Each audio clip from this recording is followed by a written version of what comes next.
ان سے پوچھا جائے کہ قرآن کس نے اتارا ہے تو آگے سے فوری جواب دیں گے رب نے، رب العالمین نے۔ پھر پوچھا جائے مقصد کیا ہے تو فوری جواب دیں گے ہدایت، یعنی یہ ہماری ہدایت کے لیے اتارا گیا ہے۔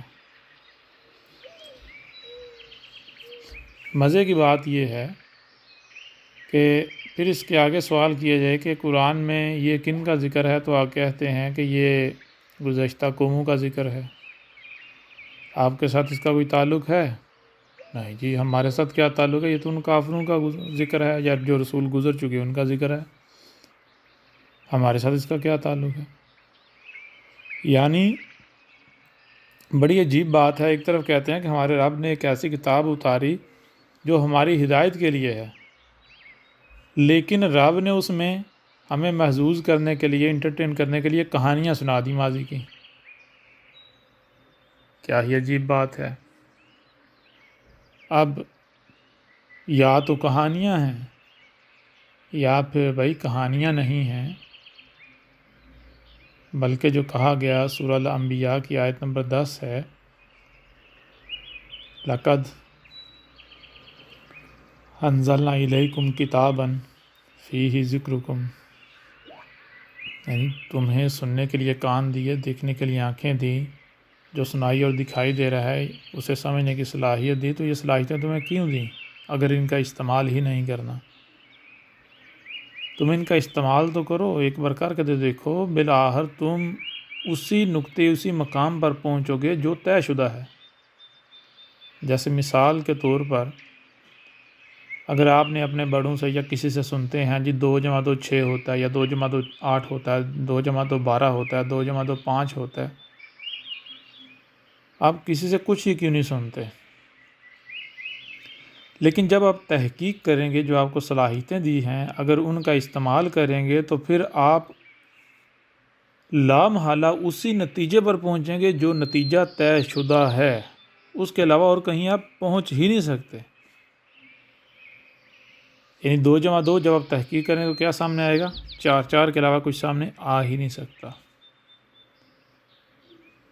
تو یہی بات کہی جا رہی ہے، لقد تمہیں یہ صلاحیتیں دیں تو ان کا استعمال کرو، جب تم ان کا استعمال کرو گے تو تم گمراہ نہیں ہوگے، تم اسی نتیجے، اسی نقطے پر پہنچو گے جو نتیجہ ہم نے طے کر دیا ہے۔ یہ صلاحیتیں تمہیں ہم نے دی ہیں تو یہ صلاحیتیں ڈنڈی نہیں ماریں گی، یہ کہیں اور نہیں تمہیں لے کر جائیں گی، یہ تمہیں سٹیپ بائی سٹیپ، لمحہ بہ لمحہ، بالآخر اسی نقطے، اسی مقام پر لے کر جائیں گی جو ہم نے طے کر دیا۔ تو کہاں لے کے جائیں گی؟ انزلنا، کیا ہم نے کچھ اتارا؟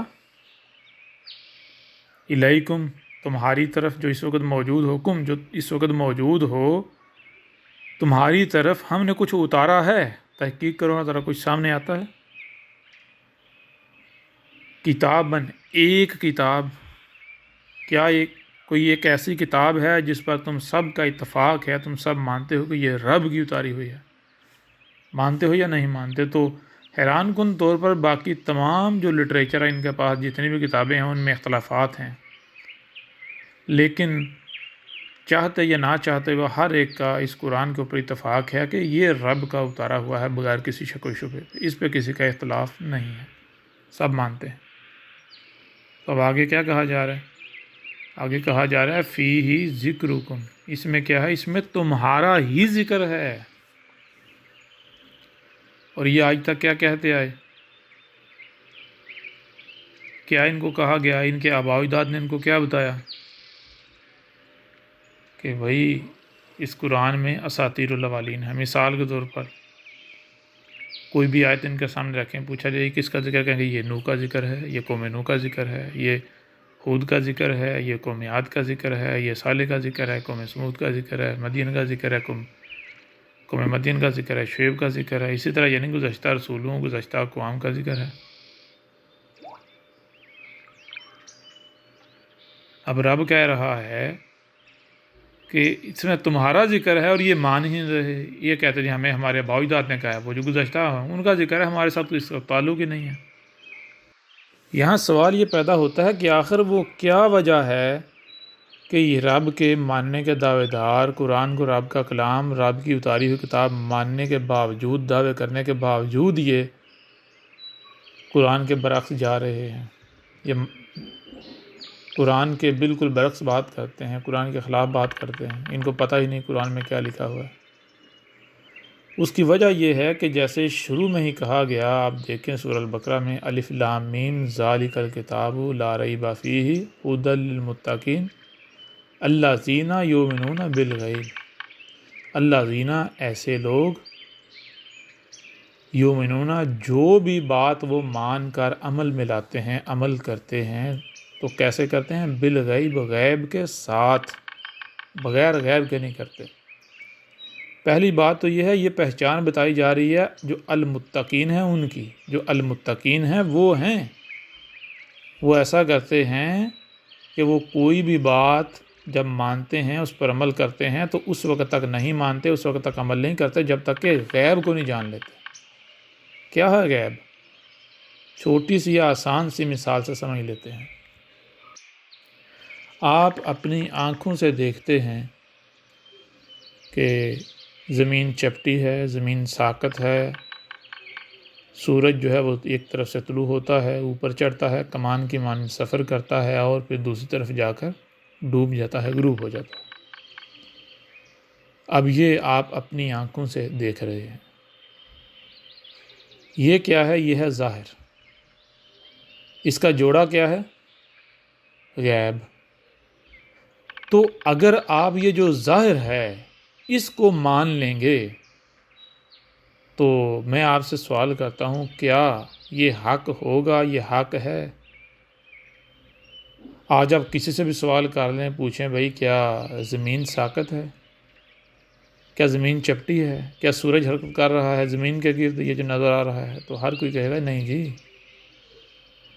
زمین نہ ہی چپٹی ہے نہ ہی ساکت ہے، زمین گول ہے، جیسی نظر آتی ہے اس کے بالکل برعکس ہے، 180 ڈگری برعکس ہے، اور حرکت بھی جو ہے یہ جو نظر آ رہا نہیں کر رہی، ایسا نہیں ہے، حقیقت اس کی 180 ڈگری الٹ ہے، بہت تیزی سے ہر ڈائریکشن میں، ملٹی ڈائریکشن میں حرکت کر رہی ہے۔ پھر یہ جو سورج سفر کرتا ہوا نظر آ رہا ہے یہ بھی جو ہے حقیقت نہیں، حقیقت اس کے 180 ڈگری برعکس ہے۔ حقیقت کیا ہے؟ حقیقت جو غیب ہے، یعنی جو چھپی ہوئی ہے وہ حقیقت ہے۔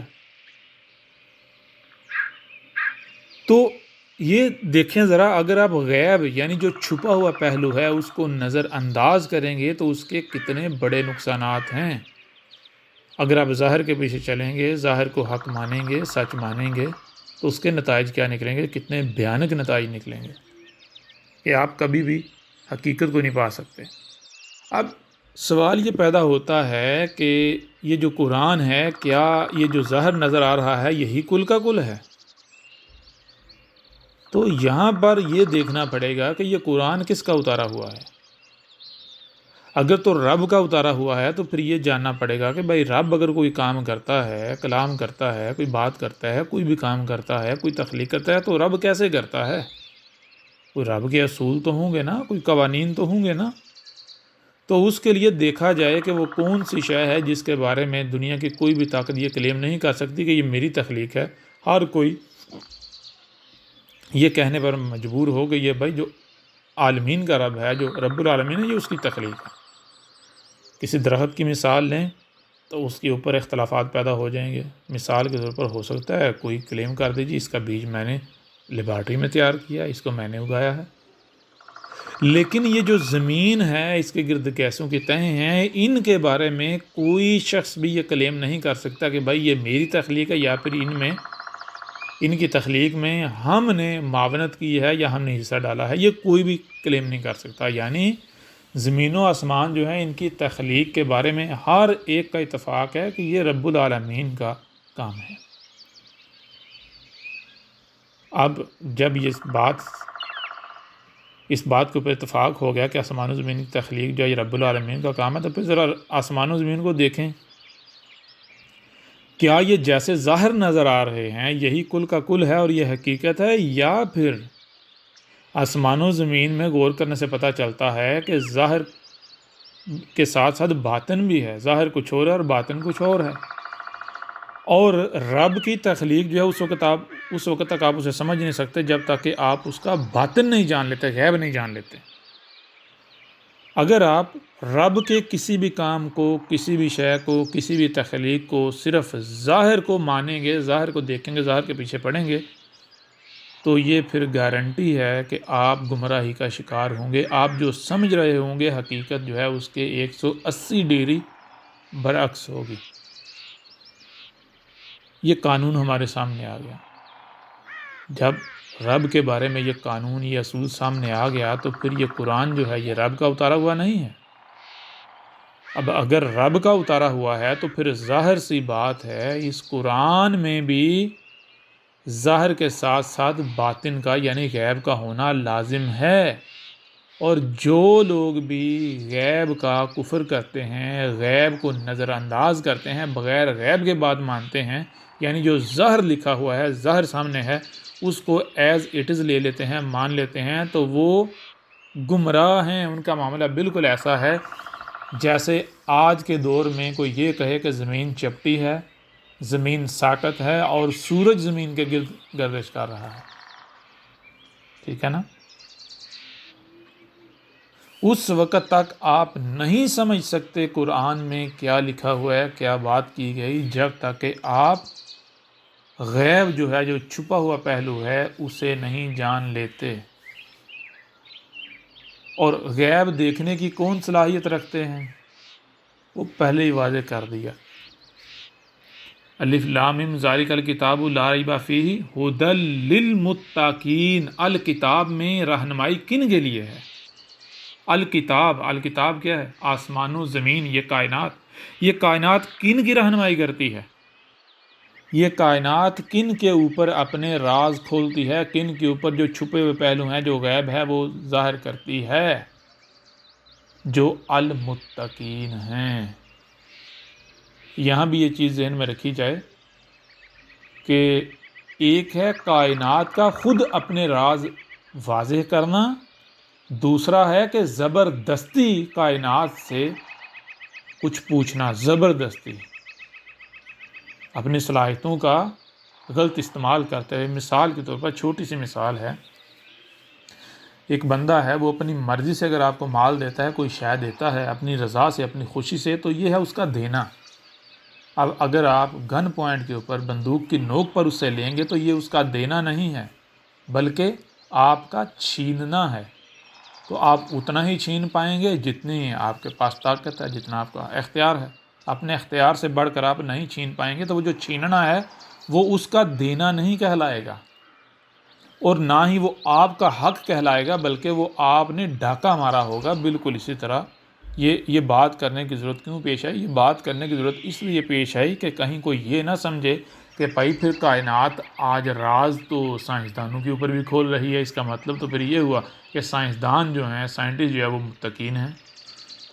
نہیں، جو سائنسدان ہیں ان کے اوپر کائنات اپنے راز نہیں کھول رہی، بلکہ یہ زبردستی چھین رہے ہیں، گن پوائنٹ پر چیر پھاڑ کر رہے ہیں کائنات کی، کائنات کے ساتھ دشمنی کر رہے ہیں۔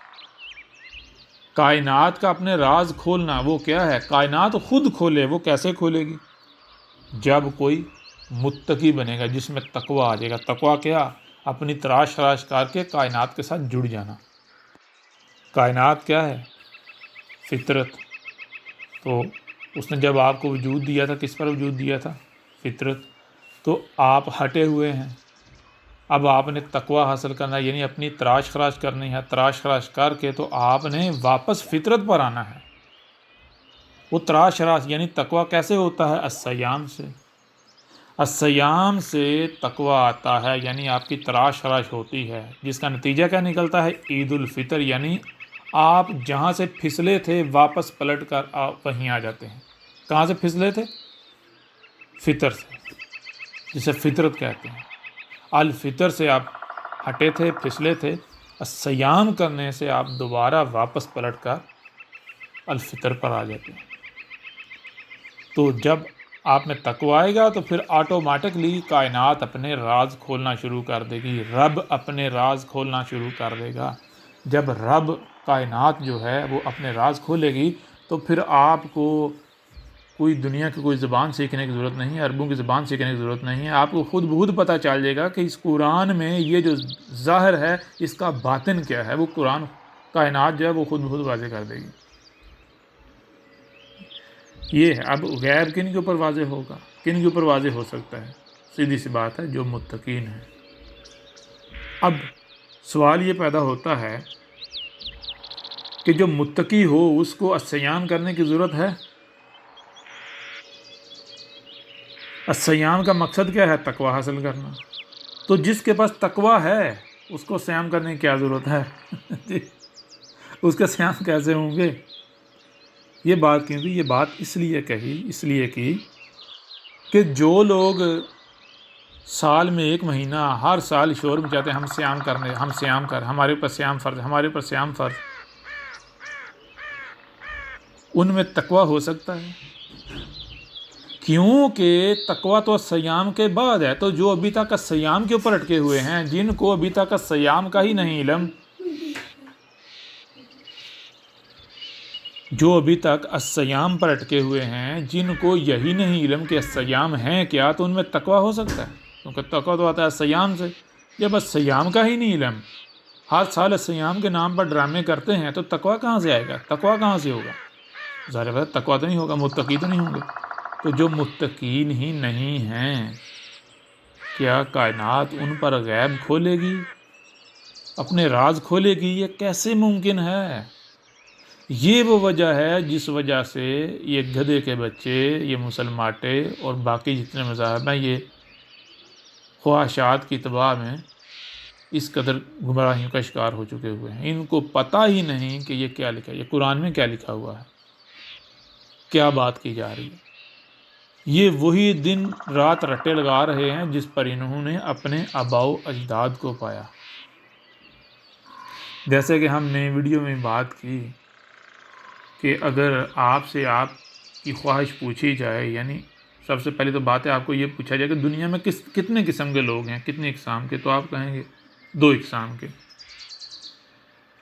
ایک قسم وہ جن کو قرآن، جن کو رب صالحین کہتا ہے، قرار دیتا ہے، اور دوسری قسم کے وہ لوگ جن کو قرآن مفسدین، شیاطین قرار دیتا ہے. یعنی ایک قسم ان لوگوں کی جن پر انعام کیا گیا، اور دوسری قسم ان لوگوں کی جو رب کے غضب کا شکار ہوئے.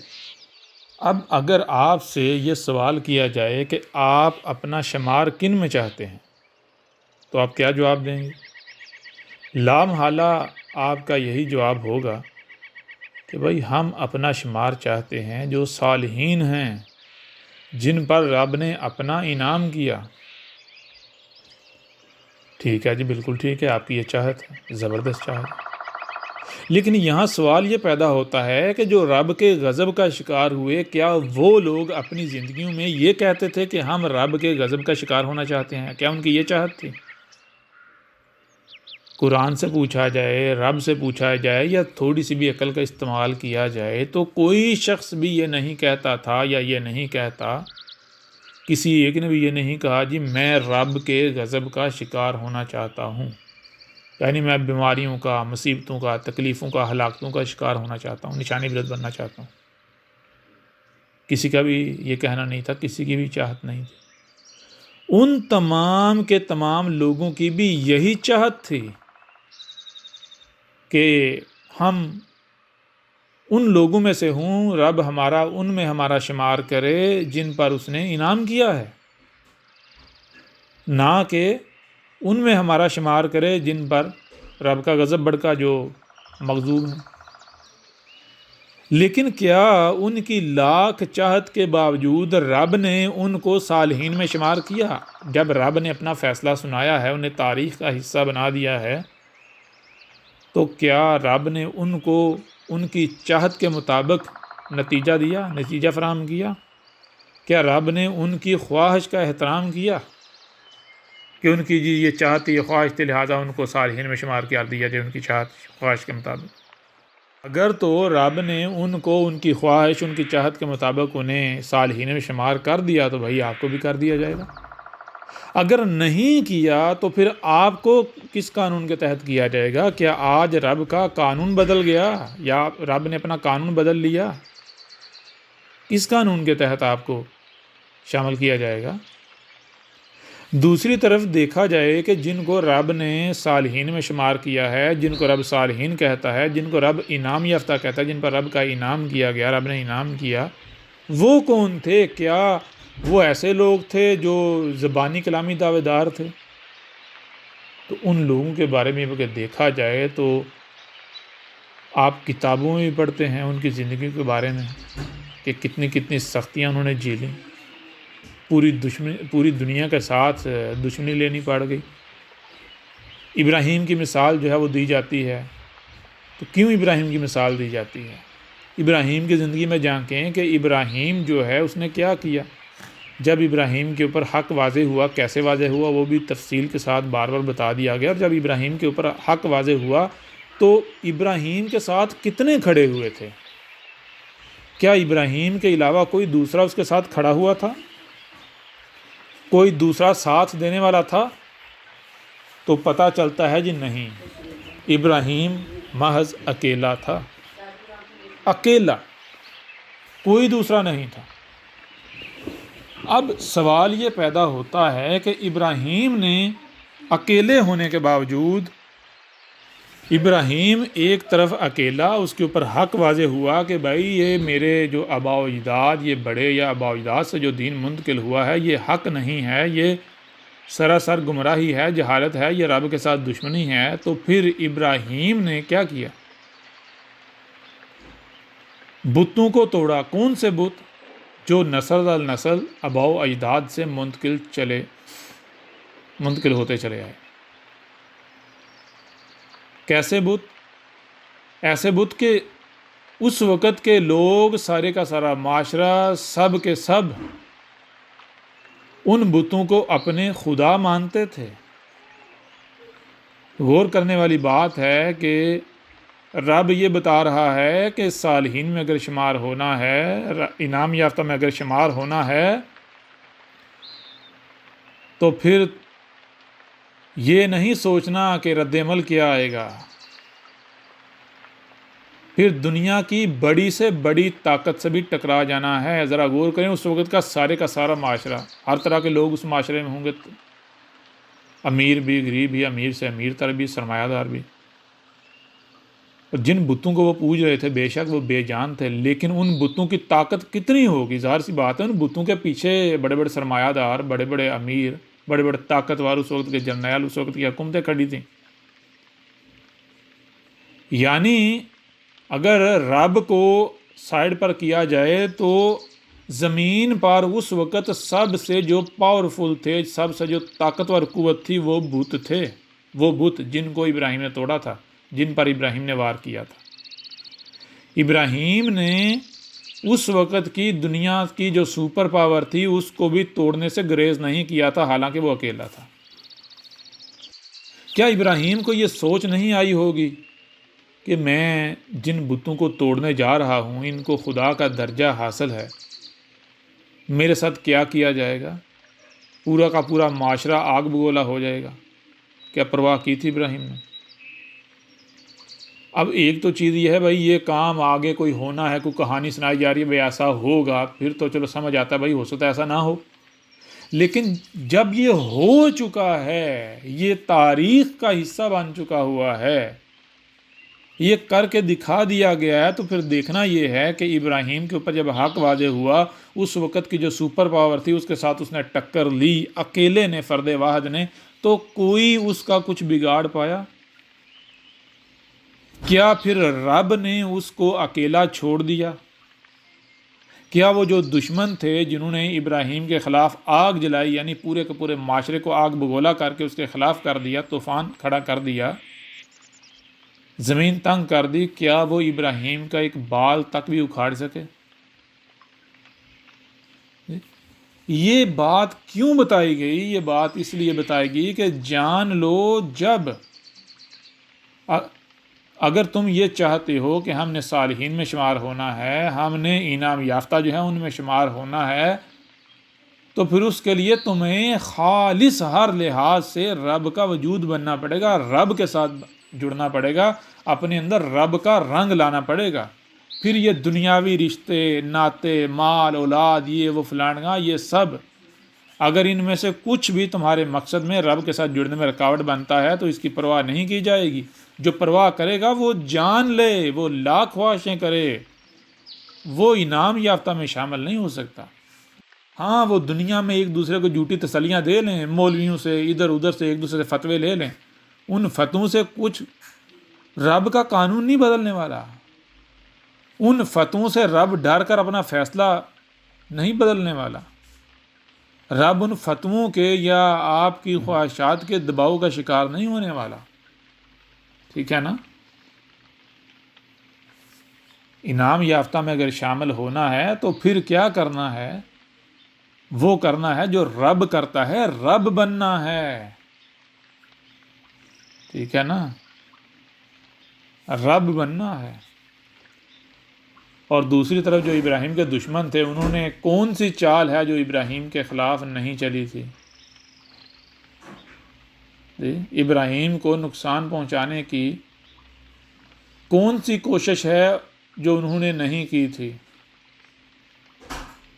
اس وقت اگر بظاہر دیکھا جاتا ایک طرف اکیلا ابراہیم، دوسری طرف پورے کا پورا معاشرہ، حکومتیں، ادارے، افواج، پولیس، سب کا سب دوسری طرف، تو پلڑا کس کا باری نظر آ رہا تھا؟ کیا ابراہیم کا نظر آ رہا تھا؟ اگر ظاہر کو دیکھا جائے تو اس وقت پلڑا ابراہیم کا باری نظر نہیں آ رہا تھا، بلکہ پلڑا تو ان کا باری نظر آ رہا تھا جو ابراہیم کے دشمن تھے۔ کیوں؟ ظاہراً تو سب کچھ ان کے ساتھ تھا نا، حکومتیں ان کے ساتھ، یعنی اقتدار ان کے ساتھ، افواج ان کے ساتھ، پولیسیں ان کے ساتھ، پورے کا پورا معاشرہ ان کے ساتھ، سرمایہ دار ان کے ساتھ، نیچے سے لے کر اوپر تمام کے تمام طرح کے طبقات ان کے ساتھ۔ لیکن جب نتیجہ نکلتا ہے تو کیا سامنے آتا ہے؟ جب نتیجہ نکلتا ہے تو وہ بظاہر ایک 6 فٹ کا نظر آنے والا بشر وہ غالب آ جاتا ہے۔ کیسے غالب آ جاتا ہے؟ اس طرح غالب آ جاتا ہے کیونکہ ہر کوئی یہی سمجھ رہا تھا کہ جیسے ہم ہیں یہ ہماری ہی طرح کا ایک بشر ہے، ہماری ہی طرح کھاتا ہے، یعنی ہماری ہی طرح پیدا ہوا، ہماری ہی طرح پلا بڑا، ہماری ہی طرح کھاتا ہے، ہماری طرح پیتا ہے، کھانے پینے کا محتاج، یعنی ہماری ہی طرح کا تو ہے، یہ ہمارا کیا اکھاڑ لے گا؟ کیوں ایسا سوچتے تھے؟ وہ ایسا اس لیے سوچتے تھے کیونکہ وہ بالغیب نہیں بات کو دیکھ رہے تھے، مان رہے تھے، وہ بغیر غیب کے، وہ جو چھپا ہوا پہلو تھا اسے نظر انداز کر رہے تھے، ان کو اس کا پتہ ہی نہیں تھا۔ اگر وہ چھپے ہوئے پہلو کو دیکھتے تو ان کو پھر نظر آتا یہ جسے ہم 5-6 فٹ کا بشر سمجھ رہے ہیں، یہ محض 5-6 فٹ کا بشر نہیں ہے، یہ رب کا وجود ہے، یہ رب کے وجود کا حصہ ہے۔ اس کے ساتھ دشمنی مطلب رب کے ساتھ دشمنی۔ جیسے آپ کے وجود میں اگر انگلی ہے تو انگلی کو اگر کاٹنے کی کوشش کی جائے گی تو کیا وہ انگلی کو کاٹنے کی کوشش کی جائے گی، انگلی سے کے ساتھ دشمنی ہوگی، یا وہ دشمنی آپ کے ساتھ ہے؟ ایک کیڑی لے لیں، ایک چھوٹا سا کیڑا لے لیں، وہ چھوٹا سا کیڑا آتا ہے آپ کی انگلی کے اوپر بیٹھ کے وہ دیکھتا ہے بھائی یہ اتنی سی انگلی میرا کیا بگاڑ لے گی، وہ اس کے اوپر بیٹھ کے انگلی کو کاٹتا ہے، تو کیا وہ اپنے مقصد میں مشن میں کامیاب ہو جاتا ہے؟ وہ کیڑا جیسے ہی کاٹتا ہے آپ اس کیڑے کو مسل کر رکھ دیتے ہیں، کیونکہ وہ دشمنی اس انگلی کے ساتھ نہیں تھی، وہ انگلی آپ کا وجود تھا۔ تو جب وہ دشمنی بظاہر اس نے اس انگلی کے ساتھ کی، حقیقت میں دشمنی آپ کے ساتھ ہی، آپ نے پکڑ کے مسل دیا۔ کیوں؟ آپ کے مقابلے میں اس کی کیا اہمیت و حیثیت، کیا اوقات؟ ایسے ہی بظاہر ابراہیم ایک 6 فٹ کا بشر نظر آ رہا تھا، لیکن حقیقت یہ نہیں تھی۔ حقیقت یہ تھی کہ وہ رب کا عضو تھا، رب کے وجود کا حصہ تھا، رب کا وجود تھا۔ تو ابراہیم کے ساتھ دشمنی مطلب رب کے ساتھ دشمنی۔ تو پھر کون ہے جو رب کے ساتھ دشمنی کر کے تو رب پر غالب آ جائے، رب پر غالب آ سکے؟ کوئی ہے؟ اب یہ سارے کا سارا رب نے عملاً کر کے دکھایا۔ کیوں دکھایا؟ اس لیے دکھایا کہ اگر انعام یافتہ میں ہونا چاہتے ہو تو پھر محض خواہشات نہیں، محض زبان سے سوکھے دعوے نہیں، اپنے عمل سے اپنے آپ کو رب ثابت کرنا ہے، رب کا وجود بننا ہے، یہ کرنا ہے۔ اگر ایسا کیا جائے اور دنیا کی کوئی بھی طاقت کچھ بگاڑ پائے سوال ہی پیدا نہیں ہوتا۔ ہاں ایک چیز ہے بظاہر اگر دیکھا جائے تو یہ کہا جائے سختی نہیں آتی، نہیں سختی آتی ہے، لیکن وہ سختی کیا ہوتی ہے؟ وہ شیطان ہوتا ہے، وہ محض ڈراوا ہوتا ہے، ایک خوف ہوتا ہے، وہ خوف کے علاوہ اور کچھ نہیں ہوتا۔ اگر کوئی اس خوف کا شکار ہو جائے تو پھر وہ مارا جاتا ہے، اگر ڈٹ جائے اس خوف کے آگے، اس کو پرواہ میں نہ لائے، تو وہ محض خوف ہی ثابت ہوتا ہے۔ اگر اس خوف کا شکار ہو جائیں تو وہ حقیقت ثابت ہو جاتا ہے، اور اگر آپ ڈٹ جائیں تو پھر وہ خوف محض خوف ہی ثابت ہوتا ہے۔ ٹھیک ہے نا؟ کیونکہ یہ چیزیں جو ہیں، یہ ظاہری حالات، ظاہری واقعات، یہ آپ کو ہلاتے ہیں کہ تو رب سے ٹوٹ کٹ۔ اگر آپ ان کے خوف کا شکار ہو کر، ظاہر کے سے ڈر کر، ظاہر کا شکار ہو کر رب سے کٹ جاتے ہیں تو پھر آپ اس کا شکار بن جائیں گے۔ جیسے آپ نے جنگل میں دیکھا ہوگا کہ شیر جب شکار کرتا ہے، وہ اگر ہرن ہوں یا بھینسیں ہوں جنگلی، یا کوئی بھی جنگلی جانور ہو، جب وہ جھنڈ کی شکل میں ہوتے ہیں تو شیر کیا کرتا ہے؟ شیر ان کے اوپر خوف مسلط کیے رکھتا ہے تاکہ ان میں سے کوئی جانور جو ہے وہ اس جھنڈ سے کٹ جائے، الگ ہو جائے۔ جب تک وہ جانور جھنڈ کی شکل میں رہتے ہیں تب تک شیر کا محض خوف ہی رہتا ہے، وہ حقیقت کا روپ نہیں دھارتا، وہ محفوظ رہتے ہیں، محض شیر کا خوف ہی رہتا ہے۔ لیکن جیسے ہی کوئی جانور اس جھنڈ سے کٹ جاتا ہے، الگ ہو جاتا ہے، اپنی اصل سے الگ ہو جاتا ہے، تو ظاہر سی بات ہے اب وہ چار ٹانگوں والے کی اپنی کیا اہمیت ہے، اس کی کیا طاقت ہے، کیا اس کا روب ہے؟ کچھ بھی نہیں۔ تو یوں وہ جو خوف ہوتا ہے وہ حقیقت میں بدل جاتا ہے، شیر اس کو اچک لیتا ہے، اس کا شکار کر لیتا ہے۔ بالکل یہی مثال ہے کہ جب آپ رب کے ساتھ جڑتے ہیں تو پھر جو رب کے دشمن ہیں وہ آپ کے اوپر خوف مسلط کریں گے، ان کی طرف سے آپ کے اوپر خوف مسلط ہوگا، خوف آئے گا۔ اب یہ آپ پر ہے کہ آپ ڈٹے رہتے ہیں، رب کے ساتھ جڑے رہتے ہیں، یا پھر آپ رب سے کٹتے ہیں۔ اگر آپ رب کے ساتھ جڑے ہی رہتے ہیں تو وہ خوف محض خوف ہی ثابت ہوگا، اور اگر آپ رب سے کٹ جاتے ہیں تو پھر وہ خوف حقیقت میں بدل جائے گا، پھر وہ دشمن آپ کا شکار کر لیں گے۔ کیوں؟ پھر ظاہر بات ہے جب آپ رب سے کٹ گئے ہیں تو رب آپ کو کیوں بچائے گا؟ رب تو اپنے وجود کو بچائے گا نا، رب شریک کو تھوڑی بچائے گا۔ رب تو لا شریک ہے، رب شریک کو تھوڑے پسند کرتا ہے۔ رب تب آپ کو بچائے گا جب آپ رب بنیں گے، رب کا وجود بنیں گے، تب رب کی ذمہ داری ہے آپ کی حفاظت کرنا۔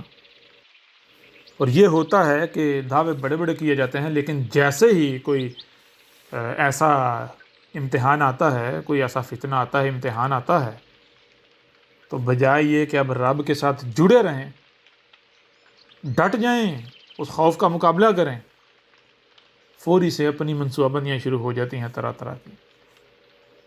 جب اپنی منصوبہ بندیاں کی جاتی ہیں، اس کا مطلب کیا ہے؟ آپ کا اپنی منصوبہ بندیاں کرنا، عملی طور پر یہ اعلان ہوتا ہے کہ آپ کو اپنے رب پر کوئی بھروسہ ہی نہیں، کوئی اعتماد ہی نہیں، کوئی یقین ہی نہیں۔ آپ کو اپنے رب پر ہی یقین نہیں کہ وہ آپ کو بچائے گا یا وہ آپ کو بچا سکتا ہے، اس لیے آپ اپنی منصوبہ بندیاں کرنا شروع ہو گئے ہیں۔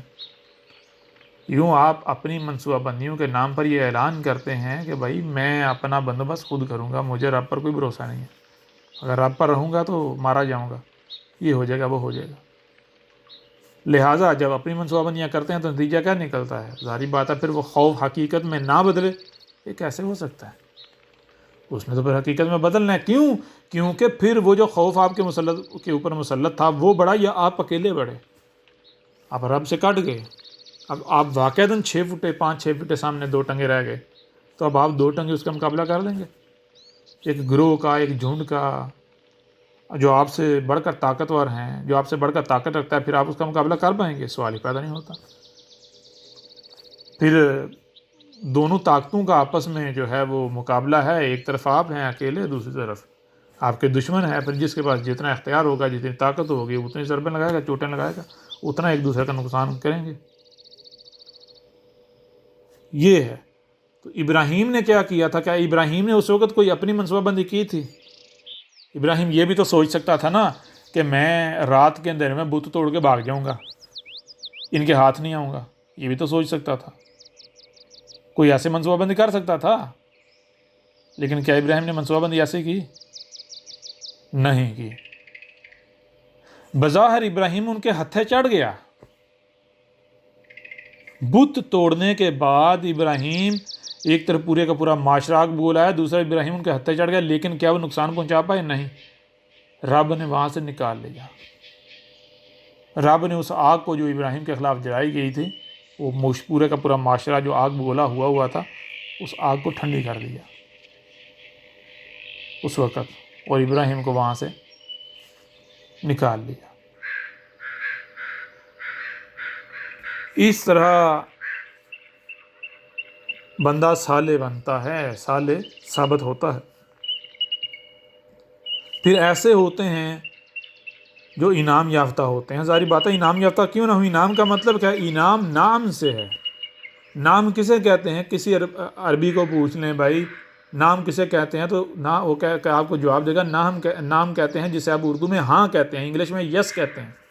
ہاں یا یس کا مطلب کیا ہوتا ہے؟ ہاں یا یس کا مطلب یہ ہوتا ہے کہ آپ کو اگر کوئی کام کہا جاتا ہے تو آپ آگے سے انکار نہیں کہیں ہاں میں کرتا ہوں، ہاں میں مانتا ہوں.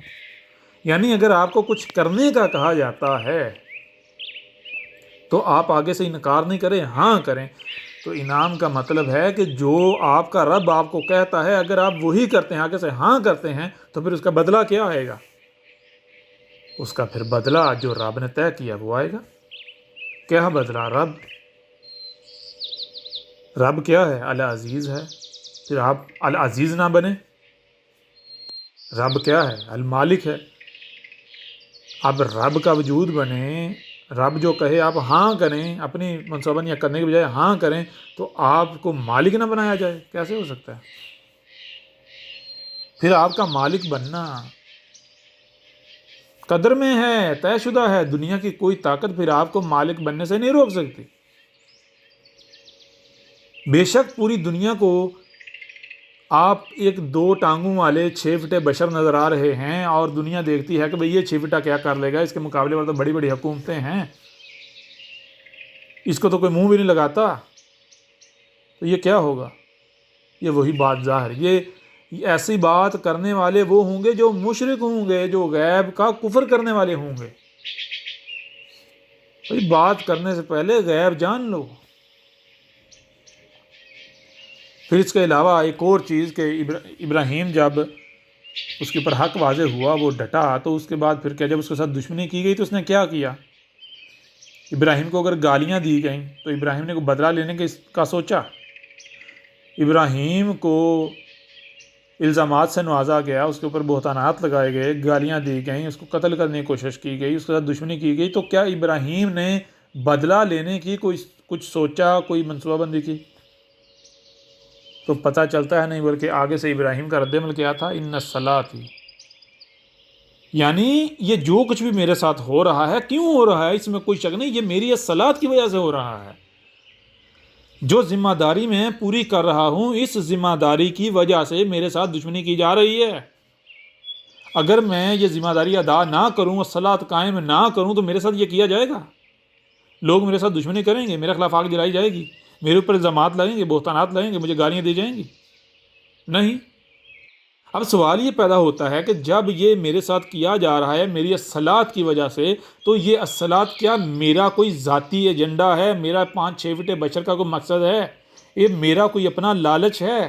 یا پھر یہ میرے رب کا مجھے حکم ہے؟ یہ میرے رب نے میرے اوپر ذمہ داری عائد کی ہے، یہ میرے رب کا کام ہے، میں اپنے رب کا ولی بن رہا ہوں، یہ میرے رب کا کام ہے، اور میں اپنے رب کا اس کام میں معاونت کار بن رہا ہوں.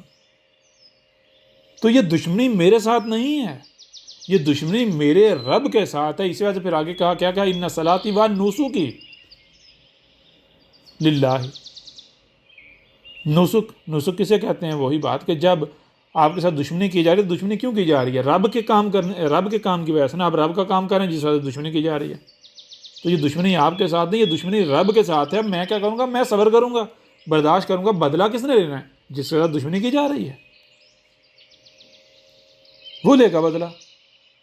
تو پھر کیا رب نے بدلہ نہیں لیا تھا؟ کیا رب بدلہ نہیں لیتا؟ کیا رب سے بہتر کوئی بدلہ لے سکتا ہے؟ رب کے ساتھ اگر کوئی دشمنی کرتا ہے تو رب کے ساتھ کوئی دشمنی کر کے رب پر غالب آ سکتا ہے؟ جی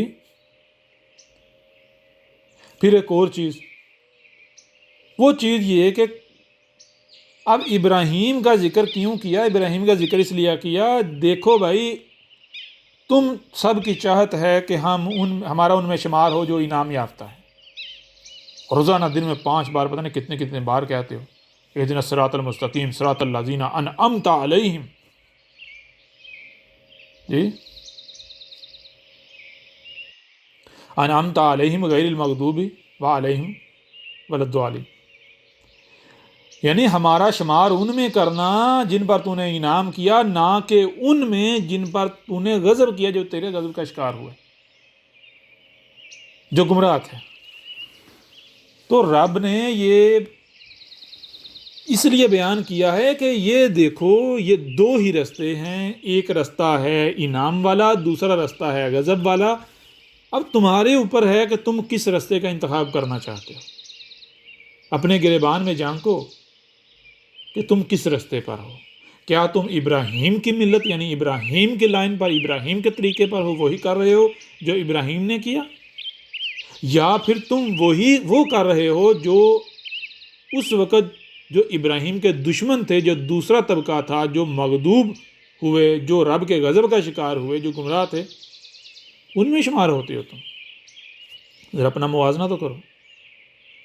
جن پر رب نے اپنا غضب کیا وہ کون تھے؟ وہ جن کا کہنا یہ تھا کہ ہم تو بھائی اپنے آباء و اجداد کے ہی دین پر چلیں گے، ہم اس سے نہیں ہٹیں گے۔ اگر ہم اپنے آباء و اجداد کے دین سے ہٹیں گے تو اس کا مطلب یہ ہے کہ ہم یہ اعلان کریں گے کہ ہمارے آباء و اجداد گمراہ تھے۔ کیا ہمارے آباء و اجداد گمراہ تھے؟ نا نا نا نا نا، ہم تو نہیں ایسا کہیں گے۔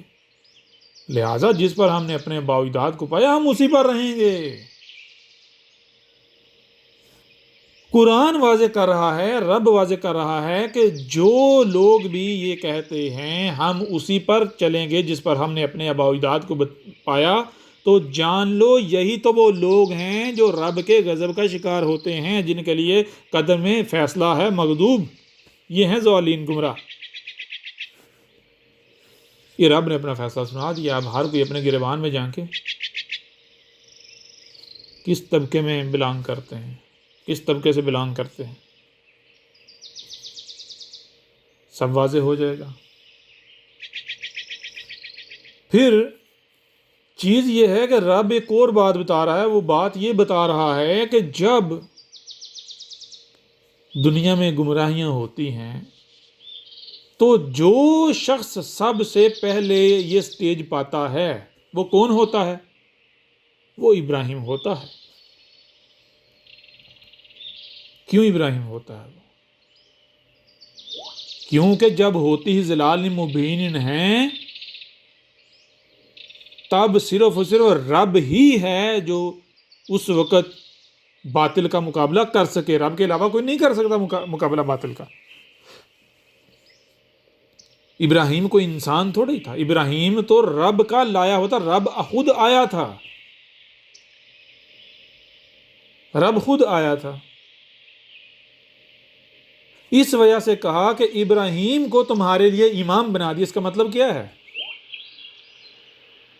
اس کا مطلب یہ ہے کہ جب ضلال مبین ہوتی ہیں اس وقت جو شخص یہ کردار ادا کرتا ہے جان لو وہ تمہارا امام ہے۔ کیوں؟ امام کسے کہتے ہیں؟ لیڈر کو، رہنما کو۔ کیوں؟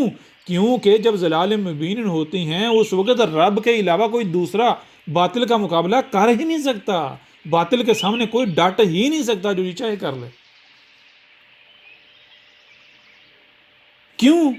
کیونکہ وہ اپنی خواہشات کے بیچ میں اتباع کر بیٹھتا ہے، تو اس کو مسئلے تو فلاں فلاں کے نام پر پیچھے ہٹنا پڑتا ہے۔ یوں ایسی صورت میں وہ باطل کا شکار ہو جاتا ہے۔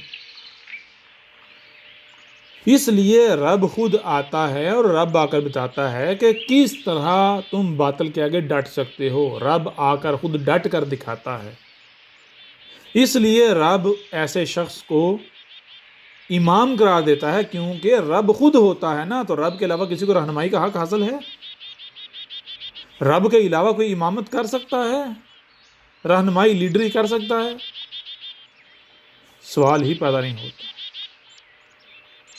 یہی ابراہیم کے بعد موسیٰ نے کیا تھا۔ موسیٰ کی صورت میں رب آیا تھا، تو موسیٰ امام بنا تھا یا نہیں؟ اس وقت کے لوگوں کا، بنی اسرائیل کا امام۔ یہی پھر بعد میں عیسیٰ ابن مریم کی صورت میں رب نے کر کے دکھایا، تو عیسیٰ ابن مریم پھر امام بنا تھا یا نہیں؟ یہی پھر اس کے بعد محمد نے کر دکھایا، محمد کو پھر رب نے امام ثابت کیا یا نہیں؟ کوئی کتنا ہی مخلص کیوں نہ ہو، لیکن وہ بیچ میں اپنی خواہشات کی اتباع کرے تو پھر وہ رب کا وعدہ اس کے لیے نہیں ہے، پھر وہ امام ثابت نہیں ہوتا، وہ امام نہیں بنتا، پھر رب اس کا ساتھ نہیں دیتا، وہ پھر ذلت و رسوائی کا سامنا کرنا پڑتا ہے، وہ بھی نشان عبرت بن جاتا ہے۔ بہرحال آج پھر وہ وقت، اگر تو آج اس وقت میں کوئی اور نہیں ہے تو بھائی دروازہ کھلا ہے، اٹھو بن جاؤ۔ سب سے پہلا کون بنے گا؟ بنے گا تو وہی جو رب خود آیا ہوگا۔ تو جس کو یقین ہے کہ بھائی یہ میں رب کا لایا ہوا ہوں، رب کی منصوبہ بندی سے، جو پیچھے سے رب کی منصوبہ بندی ہے قدر میں کی ہوئی، تو مجھے پھر ٹاپ پر سب سے آگے آنا چاہیے۔ اور اگر نہیں، اور دوسری بات کہ وقت کا ابراہیم جو ہے وہ سامنے آ چکا ہوا ہے، کسی کے کہنے کی بات نہیں ہے جی فلاں کہتا ہے، نہیں۔ دیکھو بھائی، ایک طرف ابراہیم کو رکھو، دوسری طرف اس کو رکھو، کوئی فرق نظر آتا ہے؟ رائے برابر بھی فرق نظر آتا ہے؟ نہیں آتا۔ تو پھر اور کون ہے؟ پھر فلاح کن کے لیے ہے، کامیابی کن کے لیے ہے؟ ظاہر سی بات ہے،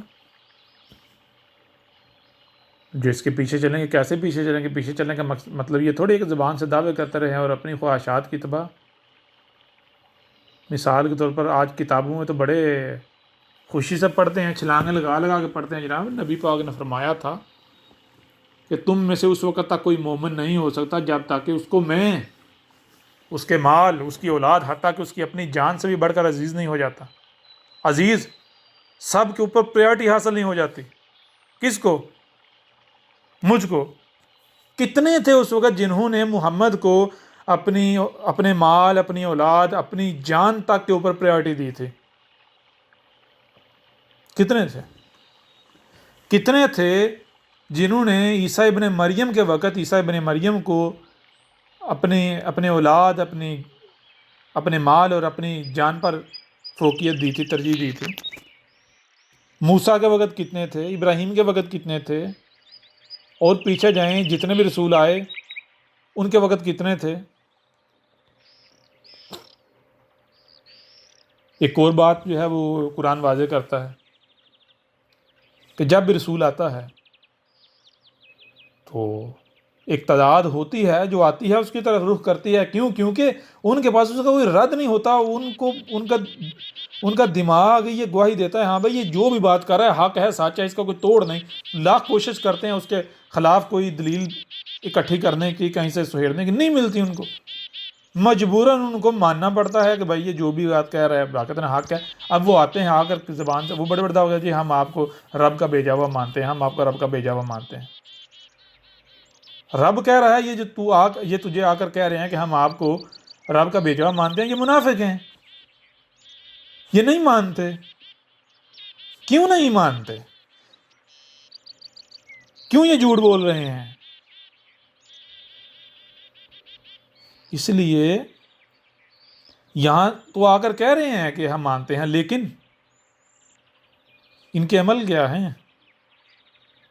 ایک طرف جس کو یہ رسول کہہ رہے ہیں وہ ہوتا ہے، دوسری طرف سگی بہن آ جاتی ہے، ماں آ جاتی ہے، باپ آ جاتا ہے، اولاد آ جاتی ہے، کاروبار آ جاتا ہے، اپنا آپ آ جاتا ہے، تو ترجیح کسے حاصل ہوتی ہے؟ ترجیح اسے حاصل ہوتی ہے جس کو رسول کہا جا رہا ہوتا ہے، یا پھر ترجیح حاصل ہوتی ہے بہن کو، بھائی کو، بانیوں کو، بھتیجوں کو، بانیوں کو، ماں کو، باپ کو، بزنس کو ترجیح کس کو حاصل ہوتی ہے؟ زبان سے آ کر کہتے ہیں، بڑے بڑے دعوے کرتے ہیں، لیکن عمل کی باری آتی ہے تو فوری جو ہے وہ رسول پھر ان کی گوتیوں سے نکل جاتا ہے. بھول جاتے ہیں کہ ہم نے کیا کہا کہ جی آپ کو ہم رب کا بھیجا ہوا مانتے ہیں، رب کا بھیجا ہوا مانتے. بھائی مطلب کیا ہے؟ پہلے سمجھ تو لو اس کو. رب کا بھیجا ہوا مانتے ہیں کہ اس کا مطلب یہ ہے کہ رب الگ ہے، آپ الگ ہو. ایسا تو سوچ بھی ہو سکتا ہے جو مشرک ہے. رب اور رسول میں تو کوئی فرق ہے ہی نہیں.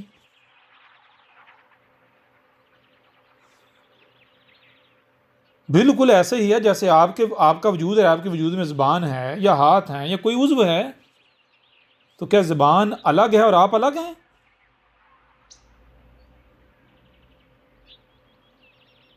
زبان کون ہے؟ کیا ہے زبان جو ہے وہ عین آپ ہی ہیں. زبان آپ کا عضو ہے. زبان اگر کچھ کہے گی تو وہ بات مانی جائے گی، تو وہ بات آپ کی مانی جائے گی. اگر زبان جو کہے گی وہ انکار کیا جائے گا، زبان کے آگے اگر سرنڈر کیا جائے تو سرنڈر آپ کے آگے کیا جائے گا. زبان کا انکار کیا جائے گا تو وہ انکار آپ کا کیا جائے گا، کفر آپ کا کیا جائے گا. زبان یہ تھوڑی کہ آپ الگ ہیں اور زبان الگ ہے. ایسے ہی اگر کہتے ہیں کہ ہم آپ کو رب کا بھیجا ہوا مانتے ہیں تو اس کا مطلب یہ تھوڑا ہی ہے کہ آپ اس کو وہی بات کہ جیسے مشرک کہتے ہیں یہ تو ہماری ہی مثل بشر ہے. یہ تو رسول نے بھی آگے سے کہا، ہر رسول کہتا ہے، ہر رسول نے کہا. ہاں اس میں کوئی شک نہیں. آنا باشر ہوں مثلکم، میں تمہاری ہی مثل بشر ہوں، لیکن فرق کیا ہے؟ آگے بھی تو دیکھو نا. میری طرف وحی کی جا رہی ہے.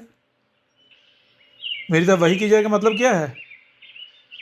وحی کی جاری کا مطلب یہ ہے کہ بھائی میں وہی کر رہا ہوں، وہی بول رہا ہوں جو رب کہہ رہا ہے. یعنی جیسے ایک ریسیور ٹرانسمیٹر ہوتا ہے، ٹرانسمیٹر کا کام ہے سگنلز کو، انفارمیشن کو ٹرانسمیٹ کرنا. اب جب ریسیور جو ہے وہ اس ٹرانسمیٹر کے ساتھ کنیکٹ ہو جاتا ہے تو ریسیور وہی معلومات وصول کرے گا جو پیچھے سے ٹرانسمیٹر بھیج رہا ہے. ریسیور کوئی الگ بات نہیں کرے گا، الگ بات کو کیچ نہیں کرے گا، الگ کوئی ایسا ڈیٹا نہیں آگے دے گا کہ جو پیچھے سے کہیں یعنی کہ کسی ٹرانسمیٹر کے علاوہ کہیں اور سے یا خود جنریٹ کر رہا. نہیں بھائی، ہاں اس میں کوئی شک نہیں. میں نے کب کہا کہ میں تمہاری مثل بشر نہیں ہوں؟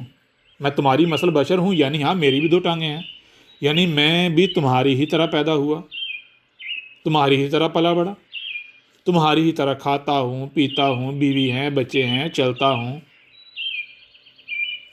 بازاروں میں جاتا ہوں، جو ضرورت کی اشیاء ہیں وہ خریدتا ہوں، اٹھتا ہوں، بیٹھتا ہوں، بھوک لگتی ہے، پیاس لگتی ہے، موسم میرے اوپر اثر انداز ہوتے ہیں. میں نے کب انکار کیا؟ لیکن مجھ میں اور تم میں فرق یہ ہے کہ تم رب کے شریک بنے ہوئے ہو، میں رب کا وجود ہوں، عین وجود ہوں. میرا ایک ایک عمل، میرا بولنا، میرا سننا، سارے کا سارا کیا ہے؟ رب کا عمل ہے، رب کا بولنا ہے. یہ ہے تم میں اور مجھ میں فرق. لہٰذا اگر ظاہر دیکھو گے تو میں تمہاری مثل بشر ہوں، لیکن اگر باطن کو دیکھو گے تو میں رب کا وجود ہوں. عین رب خود میری صورت میں تمہارے سامنے موجود ہے. لہٰذا جن کے اندر رائی برابر بھی خباثت ہوتی ہے اور وہ اپنی خباثت دور نہیں کرتے، اپنے اندر گندگی کو نہیں نکالتے اپنے اندر سے، تو ان کا معاملہ کیا ہوتا ہے؟ ان کے اندر بار بار یہی چیز آئے گی. بھائی میں اپنے آپ کو اس کے آگے جھکا دوں، میں عمر میں بڑا، میرے پاس مال زیادہ، میں یہ، میں وہ، میں فلانا، میں ڈنگا. کیونکہ بھائی رسول جو ہے وہ جب آتا ہے رب لے کر آتا ہے. کیسے لے کر آتا ہے؟ رب نے رسول کو اس وقت کے ہر شخص کے لیے حجت بنانا ہوتا ہے. تو حجت تو تب ہی بن سکتا ہے جب کوئی بھی یہ نہ کہہ سکے کہ اگر یہ میری طرح ہوتا اور پھر یہ ایسا بنتا تو آپ مجھ سے پوچھ سکتے تھے. رسول ہر ایک کے لیے حجت بن ہی تب سکتا ہے جب رسول کو بالکل زیرو سے نیچے سے لایا جائے، سب سے نیچے سے. تاکہ کوئی بھی شخص یہ نہ کہہ سکے، کوئی بھی فرد وہ ہوا غریب سے غریب تر ہو، کمزور سے کمزور تر ہو، یا پھر امیر سے امیر، طاقتور سے طاقتور تر ہو، کوئی بھی یہ نہ کہہ سکے کہ اگر یہ اس مقام پر ہوتا، اگر یہ میرے جیسا ہوتا تو پھر یہ ایسا بنتا، تو پھر مجھ سے سوال کیا تھا بھائی تو کیوں نہیں بنا۔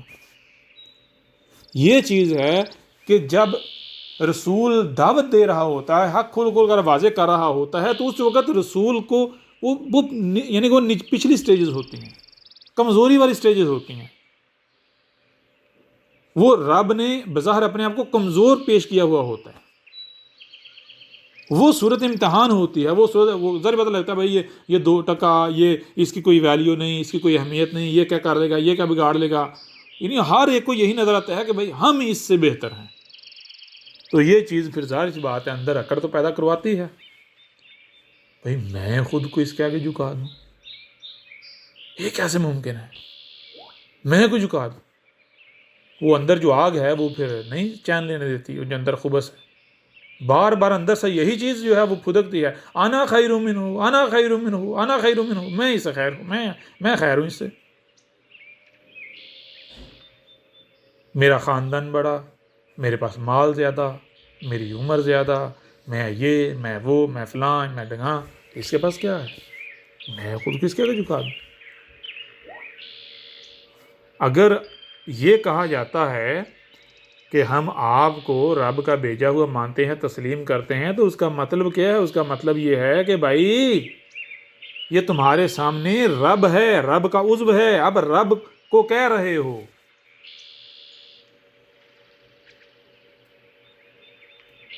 تو پھر رب سے بڑا کون ہے؟ رب سے بڑھ کر کس کو ترجیح حاصل ہو سکتی ہے؟ زبان سے اقرار کر کے کہ آپ رب، ہم مانتے ہیں رب کے رسول ہو، عمل سے پھر جانا۔ زبان سے اقرار کا مطلب کیا ہے؟ رب کے رسول کا مطلب کیا ہے؟ آپ رب ہو، آپ رب کا یہ پارٹ ہو، رب آپ کی صورت میں اپنے اس عضو کے ذریعے ہماری رہنمائی کے لیے سامنے آیا ہے ہمارے۔ تو پھر رب کو کسی بھی شے کے اوپر فوقیت حاصل ہو سکتی، ترجیح حاصل ہو سکتی کسی بھی لحاظ سے؟ اگر تو ہو سکتی تو ٹھیک ہے، دینی چاہیے، اگر نہیں ہو سکتی اور پھر کوئی ترجیح دیتا ہے ایک طرف جس کو رسول کہہ رہے ہیں وہ، اور دوسری طرف بہن آ جائے، بھائی آ جائے، والدین آ جائیں، اولاد آ جائے، مال آ جائے، اپنا آپ آ جائے، پھر پتہ چلتا ہے مانتے ہو یا نہیں مانتے۔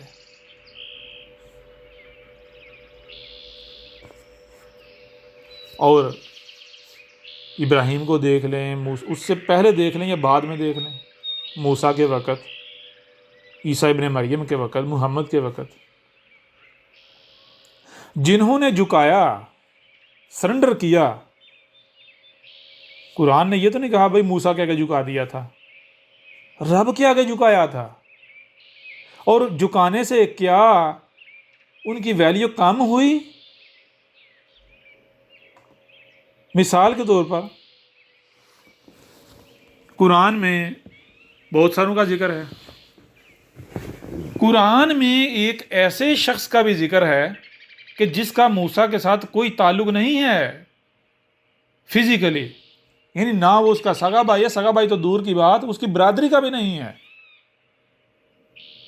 لیکن آج بھی دنیا اس کو جب موسیٰ کا ذکر ہوتا ہے تو موسیٰ کے ساتھ جانتی ہے، موسیٰ کے لیول پر، موسیٰ کے برابری پر اس کا نام آتا ہے۔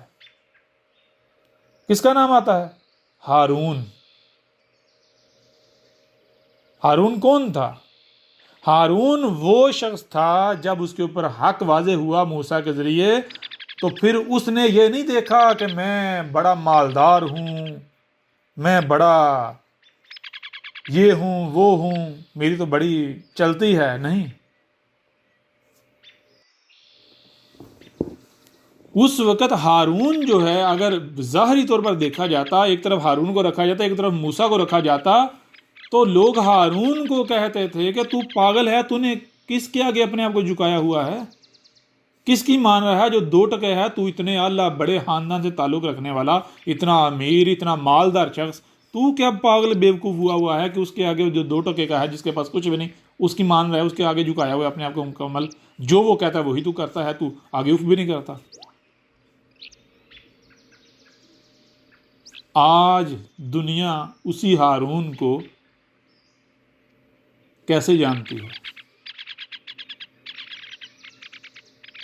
ہر کوئی ایک طرف یہ مانتا ہے کہ موسیٰ کی ماں نے موسیٰ کو قتل ہونے سے بچانے کے لیے ایک صندوق میں ڈال کر پانی میں بہا دیا،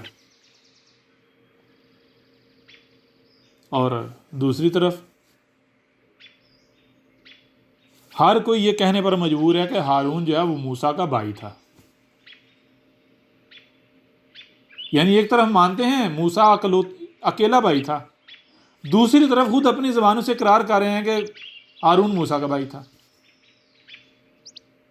یعنی اس طرح رب نے مقام دیا ہارون کو۔ کیوں؟ جھکایا اس نے۔ تو جھکایا کس کے آگے جھکایا؟ لوگ کہتے تھے کہ تو 5-6 فٹ کے آگے جھکا رہا ہے، جس کی کوئی ویلیو نہیں، کوئی حیثیت نہیں، جو خود بھوکا ننگا ہے۔ لیکن ہارون جو اس نے جھکایا تھا تو اس نے ظاہر نہیں دیکھا تھا، اس نے باطن دیکھا تھا۔ دنیا ظاہر دیکھ رہی تھی، اس نے باطن دیکھا تھا، غیب دیکھا تھا۔ یہ ہے جب غیب کے ساتھ عمل کیا جاتا ہے، اس طرح انعام یافتہ جو ہیں ان میں شامل ہوا جاتا ہے۔ یہ ہیں حقائق، اور پہلے بھی کئی بار بتایا۔ کیا قرآن میں اساطیر الاولین ہیں؟ نہیں جی، قرآن میں اساطیر الاولین نہیں ہے۔ کیا ہے؟ آج واضح ہو گیا کہ سورہ الانبیاء کی آیت نمبر 10 کو سامنے رکھا جائے تو اس میں لکھا ہوا ہے لَقَدْ أَنزَلْنَا إِلَيْكُمْ كِتَابًا فِيهِ ذِكْرُكُمْ، کہ تمہاری طرف یہ جو کتاب اتاری ہے اس میں تمہارا ذکر ہے۔ اب اگر اس میں ہمارا ذکر ہے تو پھر قرآن کیا بتا رہا ہے؟ قرآن تو سارا بتا رہا ہے کہ بھائی جان لو تم میں رسول آئے گا، نوح کی مثل، ہود کی مثل، صالح کی مثل، شعیب کی مثل، ابراہیم کی مثل، موسیٰ عیسیٰ ابن مریم کی مثل، رسول آئے گا۔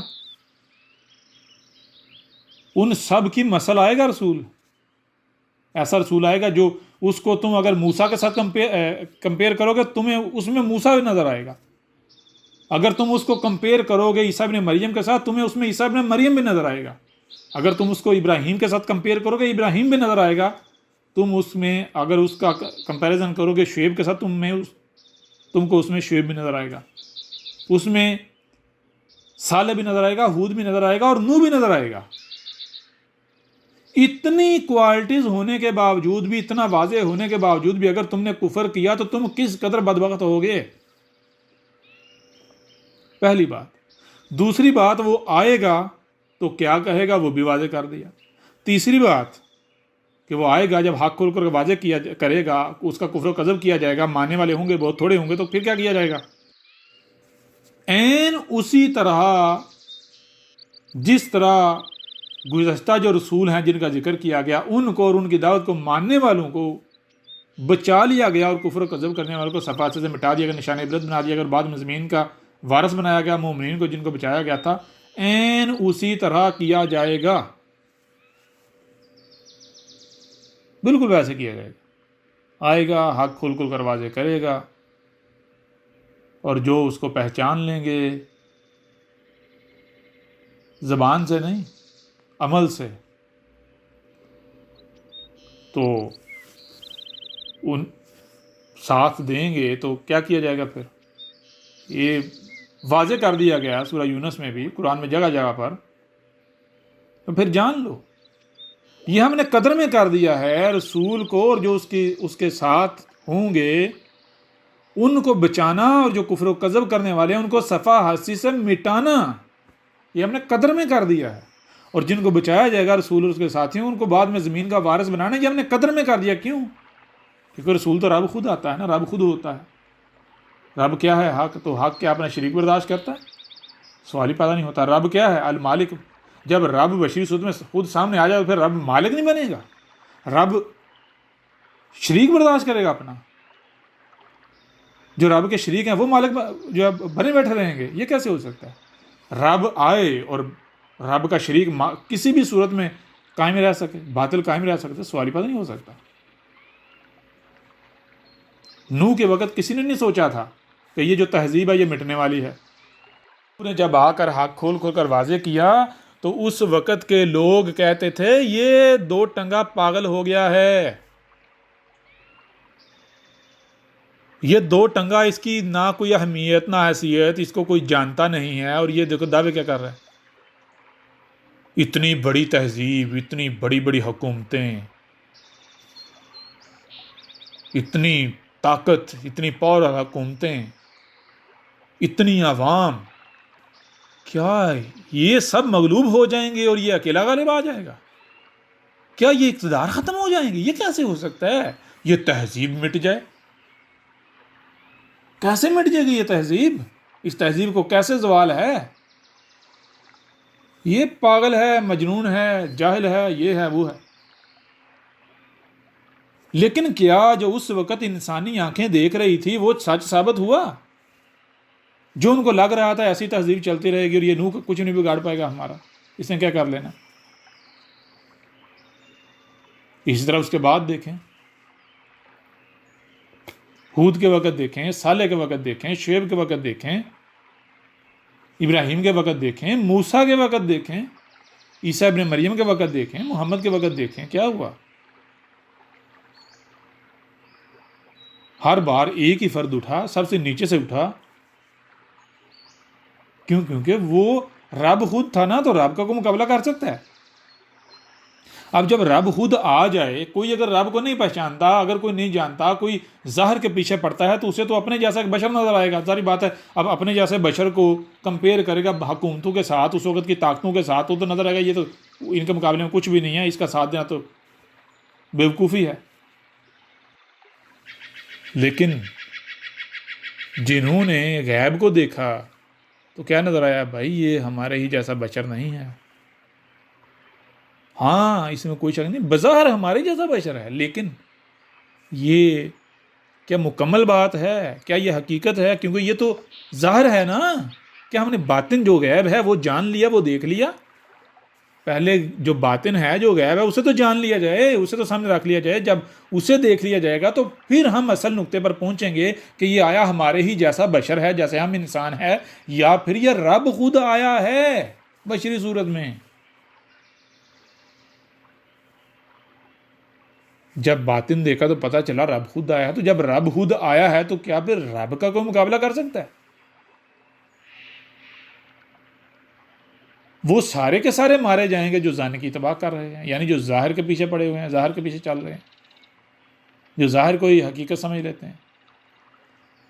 اب اگر آپ ظاہر کو حقیقت سمجھیں گے تو نتیجہ کیا نکلے گا؟ ظاہری بات ہے، پھر آپ کو اپنے جیسا بشر نظر آئے گا، پھر آپ کو گالیاں بھی دیں گے، بکواسات کریں گے، دشمنی بھی کریں گے، کچھ بھی کریں گے، لوگوں کی باتوں میں بھی آئیں گے، سب کچھ کریں گے۔ کیوں؟ کیونکہ آپ کو لگ رہا ہے، نظر آ رہا ہے بھائی ہمارے جیسا دو ٹنگا بشر ہے اور انتہائی کمزور ہے، یہ ہمارا کیا بگاڑ لے گا؟ ہمارے پاس تو اتنا اسلحہ، طاقت، یہ وہ، ہم اکثریت ہیں، فلاں ہیں ڈنگا، یہ ہمارا کیا بگاڑ لے گا؟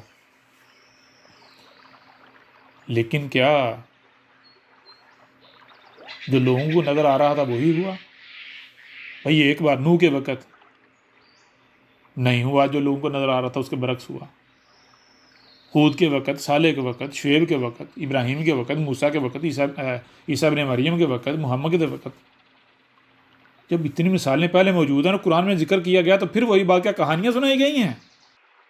بتایا جا رہا ہے یہ تمہارا ذکر ہے، یہ تم میں ہونا ہے۔